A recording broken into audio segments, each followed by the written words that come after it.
আমাদের প্রত্যেকটা বিদ্যালয়ের মাঠ এক একটা মাদকের হাট।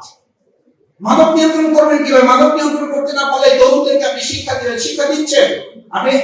আমরা সবাই জানি যে মাদকের এখন বিদ্যালয়ের পুরো মাঠগুলো এক একটা মাদকের হাটে পরিণত করে রাখা হয়েছে এবং সেখানে বলা হচ্ছে দেয়াল দিয়ে এটাকে সিকিউর করতে হবে।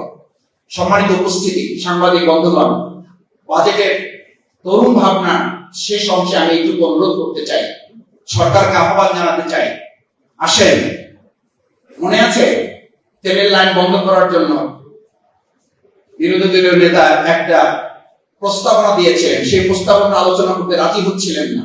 প্রথম দিকে রাজি হন নাই, বলছে যে এটা ঠিক হয়ে যাবে, এটা আর্টিফিশিয়াল। আমরা বলেছিলাম এটা আর্টিফিশিয়াল যদি হয় সেটা আলোচনা হয়েছে, হওয়া উচিত।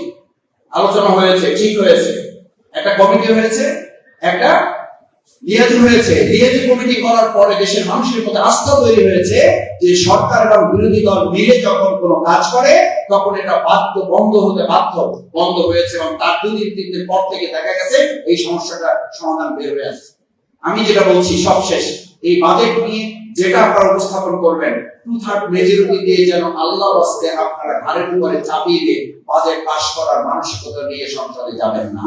আলোচনার ভিত্তিতে দেশ এবং জাতির কল্যাণে তরুণদের, বিশেষ করে 2024-এর জুলাই আগস্টের গণ অভ্যুত্থানের মধ্য দিয়ে যে নতুন বাংলাদেশ বিনির্মাণের কথা ছিল, সেই নতুন বাংলাদেশ বিনির্মাণে আমাদের আগামী দিনের বাজেট হবে একটা মানবিক বাংলাদেশের বাজেট। সেই বাজেট হবে আমরা সূচকের দিকে এগিয়ে যাব, গাড়ির দিকে এগিয়ে যাব না, আমরা এগিয়ে যাব আমাদের সুন্দর বাংলাদেশ বিনির্মাণের দিকে। সেই প্রত্যাশা ব্যক্ত করে আবারও ছাত্র শিবিরকে ধন্যবাদ জানিয়ে আমার কথা শেষ করছি।